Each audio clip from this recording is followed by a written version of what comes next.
8:34, the Prime Minister will consider plans to draft in the army to help tackle Britain's mounting fuel crisis. If actioned, Operation Escalin will see hundreds of soldiers deployed to drive those fuel tankers as some motorists ignore calls to stop panic buying.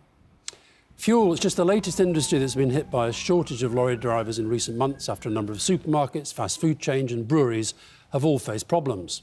Well, many blame Brexit for the shortage of drivers. Is it that simple? Or is it lazy to keep blaming Brexit? Joining us now to discuss, former MP and Government Minister Anna Soubry, who left the Conservative Party to join the Remain Supporting Change UK, and Conservative MP Andrew Bridgen, who campaigned for Brexit. You also have a professional interest in this crisis, don't you, Andrew Bridgen? You have experience in this sector. I'm a qualified fleet transport manager.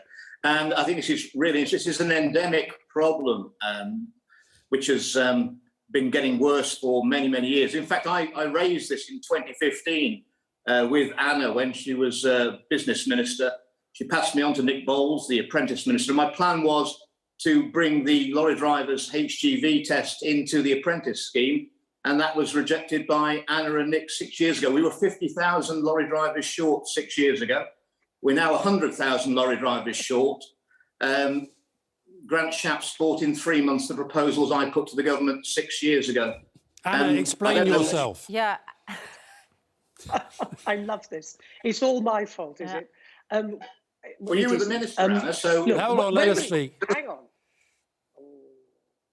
Yeah, so let's be very clear. When we were a member of the European Union, whilst we might have had a problem with not enough British HGV drivers and indeed a number of other workers, we were able to make good that because we were a member of the European Union, most importantly, the single market, which meant that we had this thing called the free movement of labour. And we did not have empty supermarkets when we were a member of the EU. We did not have the scenes that you've shown of people queuing up for petrol because people have panicked. There is enough fuel, it's just not in the right place because we haven't got the drivers. We didn't have those problems when we were a member of the EU. We have them now. And the problem is we haven't got the access to labour that we used to have to make good the shortfalls. It's as simple as that. Andrew Bridgen, isn't it what you've already pointed to a minister, Anna Soubry, in her previous role, that we currently have ministers in charge. The Brexit vote was back in 2016.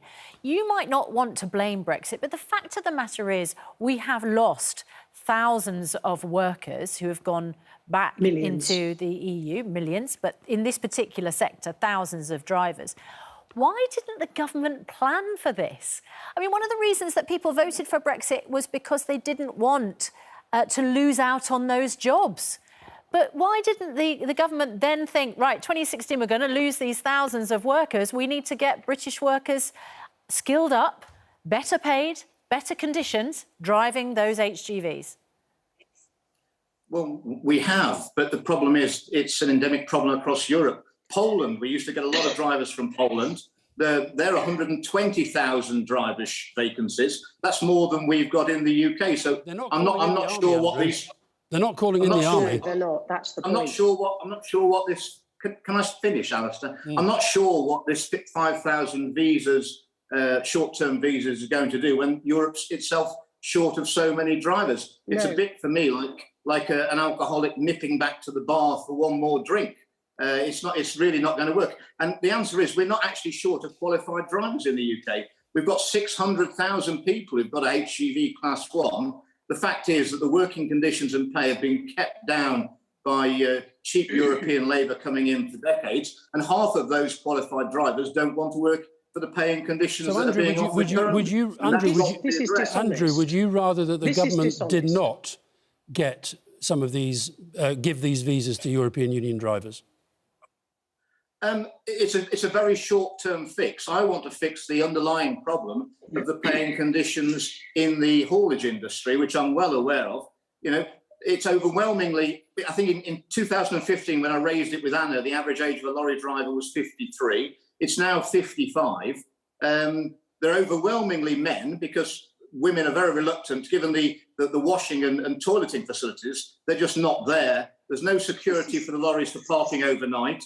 And this all deters people from remaining in the industry. So pay's got to be addressed, but also working conditions. And this is an endemic problem across the whole of Europe. Yeah, and Anna Soubry, that's something that's going to take a long time. Can I just ask you that the proposal is for 5,000 emergency visas? Yes. There's a shortfall of 100,000. I mean, what are we going to do? The Labour Party says, well, give out 100,000 visas. Well, I don't think they said it in quite those terms, but actually that's the reality of it. But can we just address this really approach that says, well, they've got a problem in Poland, they've got a problem in Germany. I'm not saying that there isn't a shortage of drivers in Poland or in Germany, but as Alistair said, they're not bringing in the army to get the fuel to the petrol stations. There are not empty shelves in countries like Poland or in Germany, or indeed Ireland, where there's also a shortage of HGV drivers. Because of the membership of the European Union, workers can move around, they can make good the shortfalls, and they don't rely on goods having to be dropped off in a country, picked up by another driver, as is happening in this country, which is exacerbating a problem and making it worse. So it's all well and good throwing around figures. Look at the reality. When we were in the European Union, we didn't have empty shelves. We didn't have the scenes that we're seeing at petrol stations because we had the ability for free movement of labour, which benefited our economy and also our own workers who chose to go and work abroad freely. So that is the root of the problem.